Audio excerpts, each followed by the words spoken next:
Hello there, I'm Lloyd Evans. Welcome to the Attic. It's time for another voicemail. Today's voicemail is from Marcus. Let's listen to what Marcus has to say.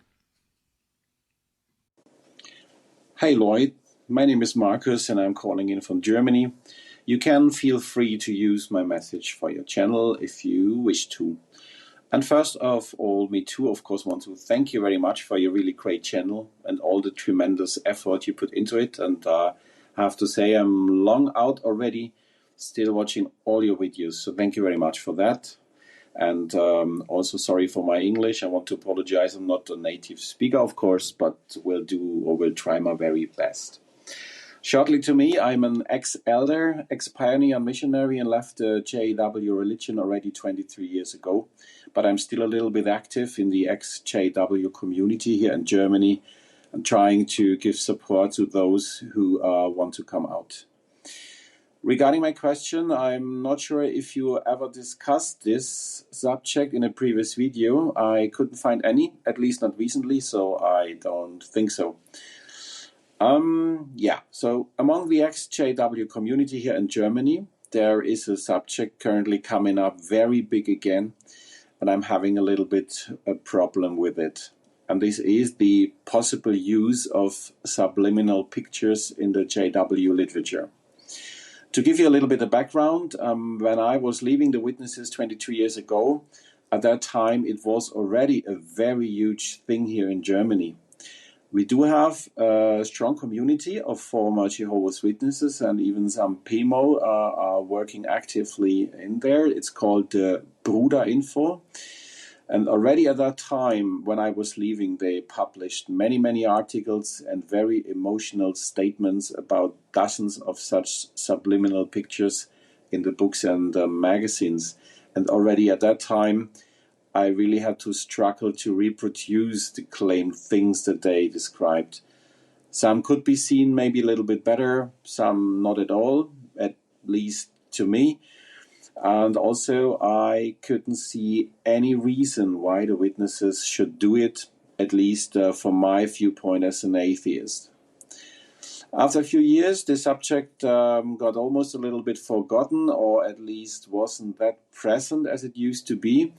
But currently it's coming up again, and for me it's not very helpful because I think there are much more important things to discuss in regards of the Witnesses. And also, as far as I know, and that will lead to my question, that there isn't any kind of proof or any kind of hard fact that such images are put into the literature by purpose. And as most of us will know, many of the images in the literature of Jehovah's Witnesses are not photographies, but are drawings and paintings. They are done by more or less talented Jehovah's Witnesses.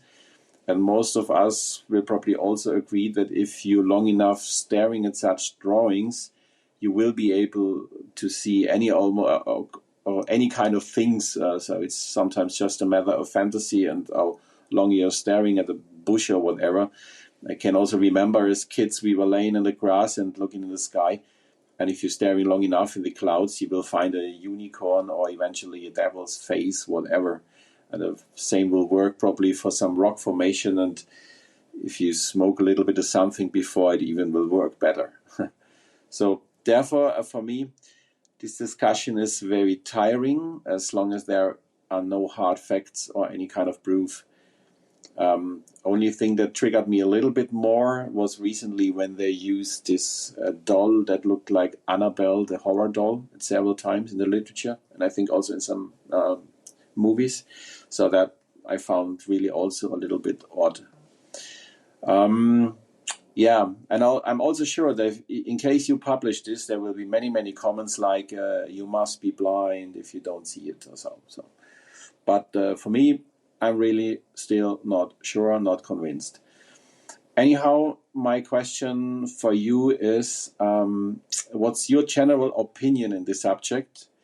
And do you know if there is any kind of proof that these subliminal pictures are not only a fantasy, but really put into it on purpose by the artists? Or is there maybe even a disfellowship person, a whistleblower that maybe worked in the art department and had some more information and made a statement regarding these accusations? Yeah, that will be my questions, and that's from my side. Thank you again for your great channel. Bye-bye. Vielen Dank, Marcus, for that fantastic message. I'm grateful that you've raised this question or this issue, because I don't think I've made a video specifically addressing this particular issue, which I know lots of ex-Jehovah's Witnesses care very deeply about, and it gives me an opportunity to talk about it. I must just say, though, and this goes out to all who leave voicemails who are not native English speakers, please stop apologizing for not being native English speakers. That is not something you need to apologize for. No one is expecting absolutely perfect English. Even native English speakers sometimes have a problem speaking perfect English. So please don't apologize. You were understood loud and clear. So thank you for your message. Subliminal images. Well, let's just cut to the chase. I like to tell it like it is, irrespective of, you know, what feathers I'm going to rustle or who gets offended. I honestly don't think they're a thing in Jehovah's Witness publications. And I understand, like you say, there will be many who are offended or upset by this. There will be many who will be leaving comments in this video, like you said, saying, you know, you must be blind. They're there for all to see. And, you know, here's probably, well, one of the main issues you've already alluded to, which I'll come to, which is it distracting from the more important issues. But I think for me, the main problem I have with this whole concept of images, and this is essentially the way the conspiracy theory goes, and I'm calling it a conspiracy theory because that's essentially what it is. So it's a theory that the Jehovah's Witness leadership has conspired to embed illustrations in the literature and videos of Jehovah's Witnesses aimed at subliminally influencing their behavior. Now, if we're going to talk about illustrations and images and footage that consciously manipulates people, I am all on board with that. You know, this channel is laden with evidence that Jehovah's Witness materials are incredibly manipulative and intended to alter people's thinking and behavior. But I'm not sure that the majority of ex-Jehovah's Witnesses who jump up and down about subliminal images, I'm not sure they actually understand what the word subliminal means. So if we go to just a Google definition, maybe Tibor can be very gracious and show us on the screen. Subliminal, adjective psychology of a stimulus or mental process below the threshold of sensation or consciousness, perceived by or affecting someone's mind without their being aware of it. So the whole point of something that's subliminal is that you can't detect it consciously. So if you're going to kind of brandish like an example, like a gotcha, like a smoking gun of an illustration in the Revelation Climax book or in some obscure 80s or 90s watchtower of some cloud formation or some smoke or some scary face, you know, the fact that you're conscious of it the fact that you've even been able to see it immediately negates it being subliminal. It ceases to be subliminal when you can point to it and show others, look, here's a scary face.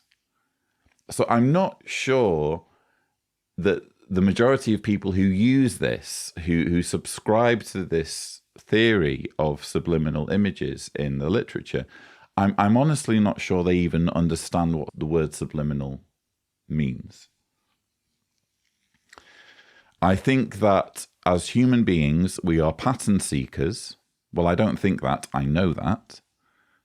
It's basic evolutionary science. Our species developed this ability to see a cloud formation in a certain color and hear certain noises and think, oh, there's going to be a thunderstorm. I'd better take cover.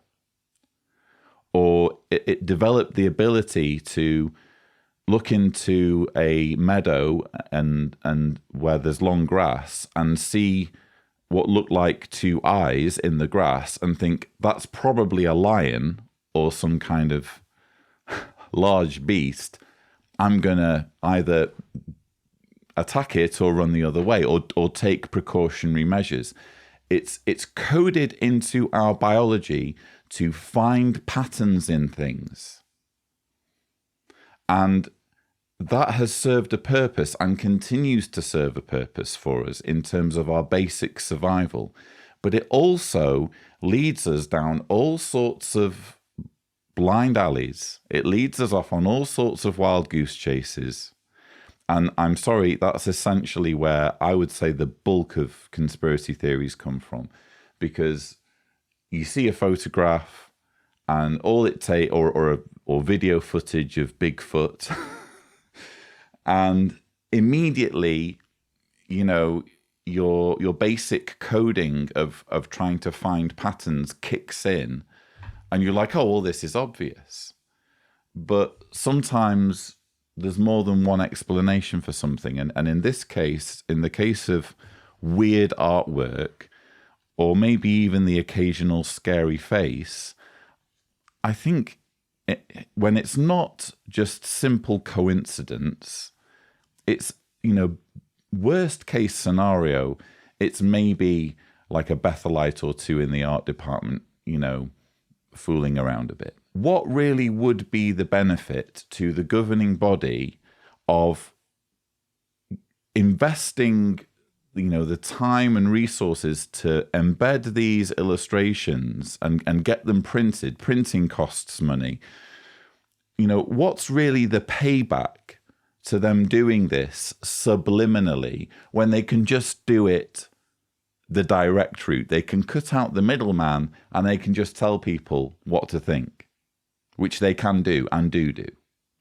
So there is, in my view, no utility to subliminal images. There is no evidence of subliminal images unless you want to, again, revert to basic primal pattern-seeking behavior. And the point that you made that I think is the most important, and which I wholeheartedly agree with you on, is that there are far more important things to be talking about when it comes to this toxic, abusive, misleading, lying organization than weird faces in an obscure 1980s or 1990s book or magazine. I mean, we're talking about an organization that exports misery on an unfathomable scale, that tears apart families through shunning, that persuades people to die by refusing blood transfusions, that hoards thousands of names of sexual predators without passing them on to the authorities, that dissuades people from higher education, that puts spouses in abusive situations where they're in marriages that are threatening to their very lives and they don't feel they can move on. I mean, how does subliminal images even come close to the gravity of all of those other issues.